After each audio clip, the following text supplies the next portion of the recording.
Olá, que bom receber ou ser recebido por você em mais um, ou no segundo, na verdade, segundo episódio do nosso podcast Cá Entre Nós. Hoje, com a alegria de contar com dois amigos com quem divido a minha atividade pastoral e que nós vamos juntos hoje conversar um pouco sobre tema que tem tudo a ver conosco cristãos, espiritualidade, fé, igreja. Vai ser um papo solto sobre tudo isso. Estão aqui comigo Wagner, Kenner, que bom contar com vocês. Creio que vocês são tão conhecidos quanto eu nesse ambiente que a gente ocupa, mas falem um pouquinho sobre vocês. As coisas boas só, você tá que bom? Mais velho, começa você. Mais velho? Não. Mais bonito, fala assim. Deve ser. Então, para aqueles que não nos conhecem ainda, não me conhecem, eu sou o Wagner, tenho estado aqui junto com a comunidade da Praia do Canto durante os últimos anos, desfrutando da companhia de pastores como Kenner, como Uziel e de tantos outros que fazem parte aqui dessa comunidade, pessoas, não só pastores, mas atuo também na área da educação e, de alguma maneira, a gente tenta contribuir para que o Evangelho, de fato, seja o Evangelho que Jesus de Nazaré nos apresenta, né? E a gente está aqui, de alguma maneira, para contribuir com aquilo que pudemos fazer. Vai, Kenner. Legal. Muito bem. Eu sou o Kenner, também caminho aqui com a comunidade de fé, a Praia do Canto, com Wagner, com Zé, os outros pastores e o povo que aqui congrega e serve ao reino.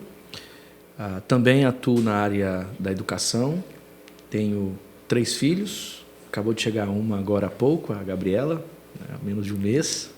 Eu estou cumprindo com excelência o que diz Gênesis, estou multiplicando. Vem mais por aí, né? Não, já fiz minha parte, a parte que me cabe eu já cumpri. Nesse latifúndio? Nesse latifúndio. Tenho também produzido coisas na área de Bíblia, e é um pouco disso. Legal. A gente vai conversar sobre espiritualidade, igreja, fé e coisas que vão brotar a partir dessas ideias. Como nós somos gente que professa fé, e uma fé que a gente lê num livro de 2000 anos atrás, há um desafio enorme que é a gente enfrentar os tempos modernos com essa fé herdada dos nossos antepassados. E tudo isso coloca a gente no desafio de entender um pouco melhor sobre como é que a gente articula a nossa espiritualidade, que tem disciplinas tão milenares, e como é que a gente pode expressar isso diante de uma contemporaneidade que traz cores novas para a cultura, expressões de arte, direitos, enfim. Vamos falar um pouquinho sobre espiritualidade e contemporaneidade. Ser alguém cristão, espiritual, necessariamente envolve ser alguém que estranha a vida, estranha o moderno, estranha o novo, estranha o século XXI? Bom, pelo contrário, né? Porque quando nós olhamos no Novo Testamento o conceito de espiritualidade, estamos diante de uma perspectiva que nos lança para o mundo. Um exemplo. O apóstolo Paulo, em Gálatas, ele faz uma discussão longa a respeito da lei e da graça, né? A partir do capítulo 5, ele começa a apontar os traços de quem está no Espírito, porque, de forma resumida, ser espiritual é, de alguma forma, responder às questões da vida numa lógica e no horizonte do Espírito Santo. É o Espírito que conduz, que não necessariamente nos desencarna, nos tira da realidade. Pelo contrário, Paulo vai falar de espiritualidade e vai citar práticas que estão relacionadas à vida. Mansidão, longanimidade, bondade, a abertura, o amor. Quer dizer, então, a espiritualidade cristã, ela tem em sua forma mais simples a capacidade de habitar no mundo, viver a vida a partir da lógica do Evangelho. E isso é uma convocação não para o distanciamento, né? Não para se distanciar do mundo, mas sim para agir no mundo. E quando falamos em mundo, em história, nós estamos diante de processos de transformação. Então, o mundo antigo, ele passou por mudanças. O texto foi produzido neste contexto do mundo antigo. A espiritualidade cristã, ela transborda um ponto histórico, ela alcança o jeito de ser na vida. Então, isso Isso tem relação com o mundo que está em transformação. Então, o mundo moderno tem desafios para essa vida encarnacional, desafios próprios deste mundo moderno. Então, a espiritualidade cristã, ela não é uma fuga do mundo moderno dos seus enfrentamentos, ao contrário.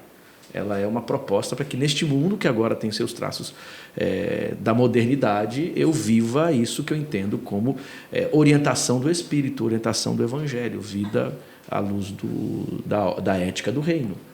Legal. Então, é o contrário. Não é? A espiritualidade cristã é profundamente contemporânea. Sim. E sempre atual, né? Porque a gente, quando pensa, a gente pensa que tem a tendência a olhar para a história e achar que o que está acontecendo de novo só acontece nesse tempo. Mas as novidades sempre aconteceram no tempo, né? A cada geração experimenta uma novidade. O Evangelho também não ele vai se adequando, mas ele vai fazendo com que você faça uma leitura daquela realidade, daquele tempo. Se hoje a gente não consegue ver uma criança sem o smartphone, há tempos atrás a gente pensava na televisão. A televisão chega e tem uma mudança. O moderno desse tempo, naquele tempo, era outra coisa, né? E, na verdade, o Evangelho permite a gente fazer uma leitura da realidade. Eu acho que coloca a gente da melhor maneira, como o Kenner falou, para lidar com as novidades que surgem. Então, talvez o Evangelho deveria nos tornar pessoas melhores para lidar com qualquer novidade que venha. Entendeu? Então, talvez aquele que está, pelos princípios do Evangelho, a espiritualidade, fazer ele lidar muito bem com a novidade que seja na área financeira, na crise, na ética, em todas essas situações. Então, eu acho que a espiritualidade, contemporaneidade, seja ela em qualquer tempo, seja pós-moderno, moderno, em todas as eras, as mudanças sempre aconteceram. E o Evangelho sempre esteve presente, capacitando a gente a lidar com essas novidades, né? Eu poderia, a partir do que vocês estão dizendo, afirmar que então, a vocação da espiritualidade cristã é estar pronta para enfrentar as perguntas e as questões da vida. Correto? Sim, porque espiritualidade não é... Porque quando a gente fala de espiritualidade, vem na cabeça a ideia do espiritual, não carnal, quase que etéreo, assim, né?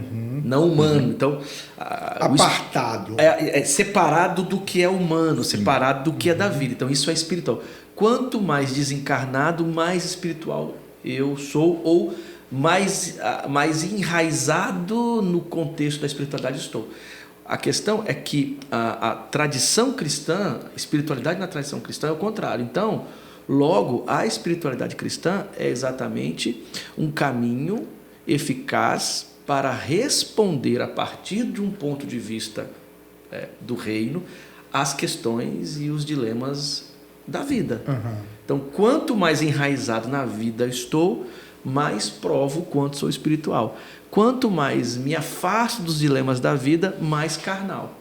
E menos posso exercer a minha espiritualidade de fato. É isso aí. Não é isso? É isso aí. Agora, vocês concordam comigo que, considerando isso posto como a realidade desejável para a relação espiritualidade e contemporaneidade, vocês concordam comigo que a igreja, de modo geral, ela faz um papel antagônico a essa vivacidade que o Espírito deveria trazer para nós? Parece que a igreja está sempre freando no tempo, olhando para trás para coisas simples como, por exemplo, entrar a bateria na igreja. Foi uma resistência quando todo lugar a bateria já tinha. Eu estou pegando uma coisa muito simples.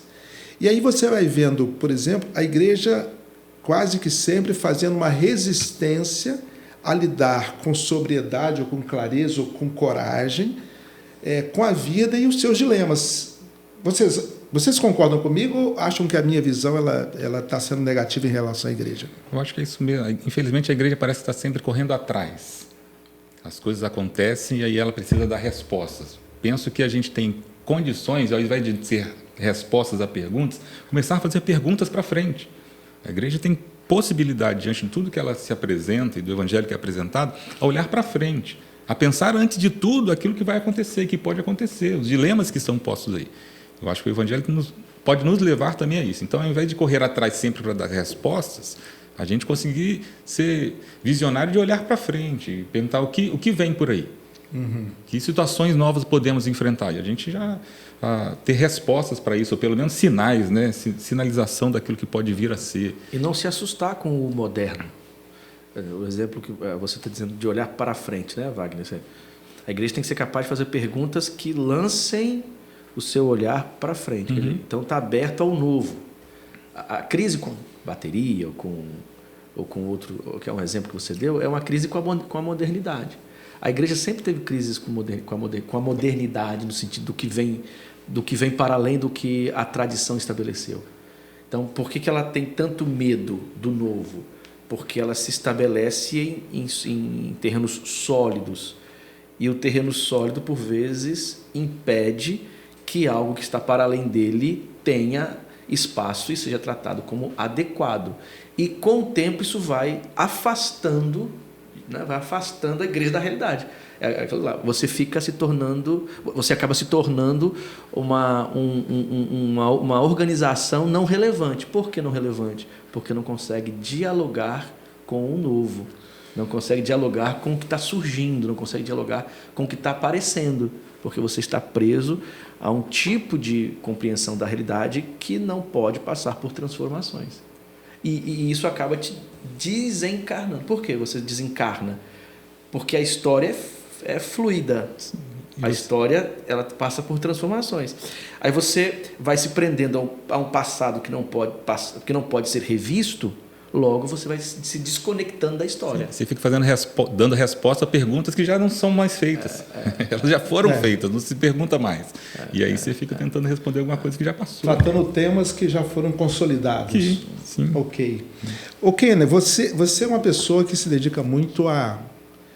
você é um biblista. Né? Você está o tempo todo em contato com o texto e tentando transmitir às pessoas uma forma de lidar, ler esse texto e compreender esse texto. Na linha do que nós estamos conversando, você acredita que a leitura bíblica, ela precisa, não apenas ela deve, mas ela precisa se beneficiar do processo de modernização do mundo para que a gente possa compreender melhor a natureza da revelação? Sim. Aí nós entramos numa discussão sobre revelação, né? Porque, para alguns, a revelação é um fenômeno estático. Não é? Quer dizer, Deus se dá e aqui fica petrificado a esta experiência de revelação. Então, o que eu tenho que fazer agora? Eu preciso voltar a essa revelação como se ela estivesse lá no passado e que o que acontece hoje não tem qualquer relação com isso. Quando a gente pensa o próprio texto bíblico, Deus é um Deus que se revela na história. Então, Deus se revela na história de Israel. É sempre assim, né? Deus, no caminho do deserto, se revelou ao povo. Jesus se revela a partir de uma experiência histórica. Então, de alguma forma, a história é um lugar para que a revelação seja melhor compreendida. Então, um leitor da Bíblia que vive agora no século XXI, ele está no decurso, ele está aí no devir da história. O texto bíblico foi escrito lá no mundo antigo. Esse texto do mundo antigo, que é experiência de revelação, precisa ser consumido agora nesse tempo. Então, os dilemas e as experiências deste mundo moderno me ajudam a compreender a grandeza dessa revelação, que não está limitada ao passado, ela é viva. Então, se ela é viva, agora ela se dá também como experiência de revelação. Não sei se eu consegui ser compreensível. Quer dizer, então, a minha leitura agora, ela entra no jogo da palavra de Deus, que não é uma experiência do passado, é uma experiência viva. Ou seja, dentro da experiência do passado, nós precisamos encontrar a revelação, que não é propriamente a experiência em si, mas o que advém da experiência. E o que ela provoca. Porque essa mesma revelação, ela revive hoje. Isso. E a partir do contexto que eu vivo agora, brota nova revelação, não que é diferente daquela, mas aquela revivida por mim. Ou o que eu vivo agora me ajuda a compreender melhor esse texto e essa experiência de revelação. Quer dizer, um exemplo. Você tem um texto que foi o tema esses últimos dias aqui, né? A questão da tortura de Jesus pelo Império Romano. Aí tem um teólogo, o David Thomas, que diz o seguinte, que a tortura de Jesus, a tortura pela qual Jesus passou na sua paixão, de alguma forma pode ser iluminada com a história das torturas que nós temos, por exemplo, na América Latina. Tivemos na América Latina.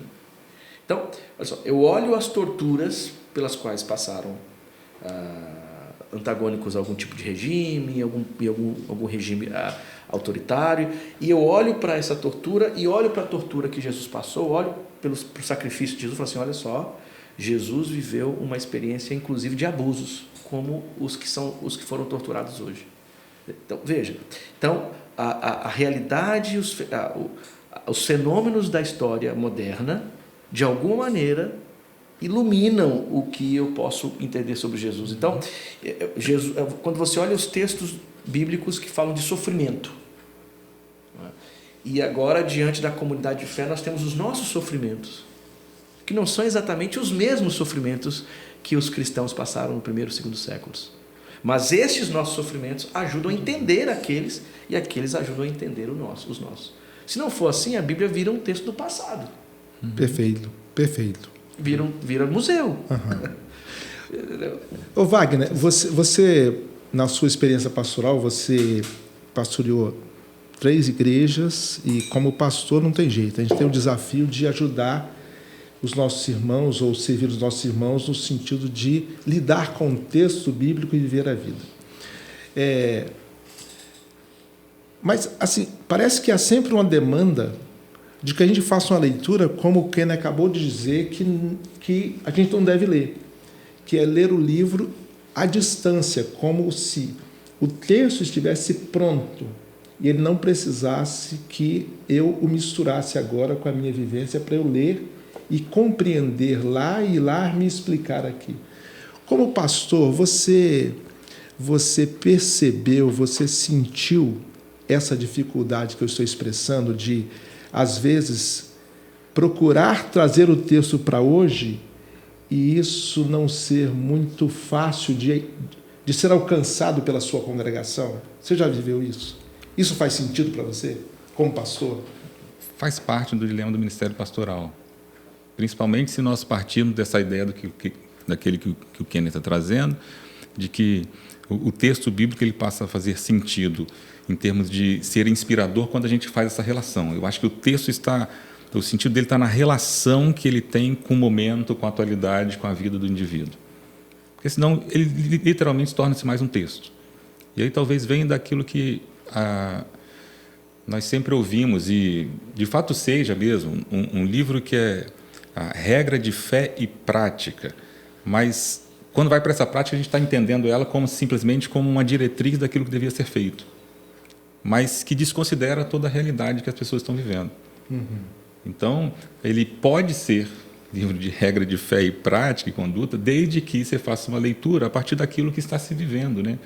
E enfrentei isso em alguns dilemas, mas o mais prazeroso é poder, depois de um tempo de caminhada, as pessoas dizerem assim, nunca tinha percebido, feito uma leitura a partir do meu contexto, daquilo que eu estou vivendo. Como que esse texto fala para mim nos dias de hoje? Como que esse texto é uma realidade aqui e agora? Não é um texto do passado, não é um texto só da história, está lá, ele está aqui. Porque quando você faz a leitura a partir considerando o seu contexto, considerando a sua realidade, né? Então, ao mesmo tempo que a gente encontra essa dificuldade, eu acho que é uma dificuldade que a gente deve...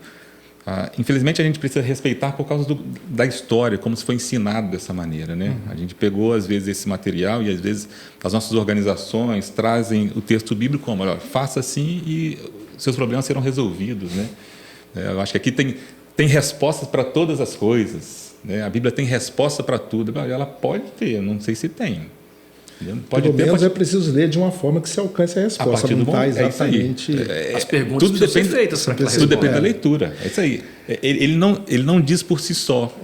Ele precisa de perguntas têm que ser feitas, e saber perguntar para você obter as suas respostas. Partindo disso que você coloca, eu quero meio que fechar agora esse pequeno bloco aqui, que a gente está falando de espiritualidade, contemporaneidade, que eu trouxe as escrituras e o modo de ler, para o seguinte, queria que nós tentássemos agora conceituar o seguinte. Muitas pessoas dizem assim, fulano conhece muito da Bíblia. Eu ouvi isso recentemente no gabinete, alguém dizendo para mim, não, porque o fulano é assim, falou. O fulano de quem ela se referia era uma relação que essa pessoa tinha tido, mas a pessoa era muito abusiva, mas conhecia muito a Bíblia. Como é que, no sentido verdadeiramente cristão, espiritualmente falando, nós podemos dizer que uma pessoa conhece a Bíblia? O que é, então, conhecer a Bíblia no contexto de uma espiritualidade que precisa estar hoje ligada à contemporaneidade? Vamos formular esse conceito. Dá para usar, inclusive, o conceito bíblico de conhecimento, né? Por exemplo, no Antigo Testamento, e também no Novo, né? Você tem uma palavra para o Antigo, uma palavra para o Novo, mesmo o Novo sendo um texto grego, há a tendência de achar que ele fala de conhecimento como um acesso intelectual a conceitos. Não. Na tradição judaica, conhecer é experienciar. Conhecer tem a ver com viver, tem a ver com sentir, tem a ver com provar. Degustar, envolver. Degustar, com encarnar. Então, conheçamos e prossigamos em conhecer o Senhor. Não tem a ver com acesso a um conjunto de informações sobre Deus, mas tem a ver com viver à luz do que se sabe de Deus. Por isso que conhecimento e justiça estão muito próximos no Antigo Testamento.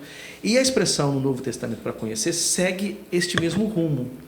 Então, você diz, tem um texto forte, né, de Tiago, a crer até os demônios creem e estremecem. E ele está dizendo isso no contexto de uma fé que só professa, mas não encarna. Então, conhecer a Bíblia numa perspectiva da própria Bíblia, é encarnar a ética desta Bíblia na vida. Então, conhecer não tem a ver com decorar versículos, lê-la uma vez todo ano, saber manusear os seus livros. Conhecer tem a ver com a capacidade de compreender a proposta ética que esse texto tem e esse texto fazer sentido para a sua vida hoje. Isso é conhecer a Bíblia. Isso é saber da Bíblia. Isso é conhecer a palavra de Deus. Legal. O que você diria mais? Pensando nesse sentido, você fala assim, não, que ele conhece muito a Bíblia. Não sei se a gente consegue colocar essa expressão de muito, pouco, porque assim, como é que é vivenciar isso, ter as experiências em quantidade, como é que a gente quantifica isso? Eu tenho dificuldade nesse sentido. Mas, e aí o fantástico disso, de conhecer, porque está para além do intelecto, né? Está para além do conhecer a letra. E o ano passado eu compartilhei isso com o Ziel. Em uma das escolas que eu dava aula à noite, uma senhorinha simples, da educação de jovens e adultos, diante de um dilema que eu vivenciava, que era interno, era só meu, mas ela esperando todo mundo sair, aí ela me chama e diz assim, eu não tinha dado uma aula para ela fazia parte de outra turma, na verdade não era minha aluna, ela de outra turma, e aí ela pede a coordenadora para me chamar, diz assim, chama aquele professor ali. Aí cheguei perto dela, ela veio para mim e disse assim, olha, Deus acho que tem algo para falar com você.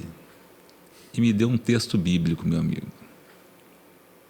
E aí eu olho e diz assim, essa conhece a Bíblia. É do 2º ano, pensa, 2ª série da educação de jovens e adultos. Não era alfabetizada. Mas naquele dia, ela tinha, e me deu um papelzinho, porque talvez assim que ela faça a leitura dela diária, pega alguns papéis, e me trouxe uma reflexão, uma conversa de 2, 3 minutos. Eu digo assim, essa conhece a Bíblia. Porque o texto que ela trouxe para mim parte da experiência dela e traz para mim a realidade, aí algo que é do mistério, que chega para a gente, mas eu diria, essa conhece muito a Bíblia. Conhece porque sabe fazer, sabe aplicar, sabe trazer para o dia a dia, sabe trazer para a realidade dela. Sabe dar vida à coisa. Sabe dar vida àquilo que está ali. Então, acho legal.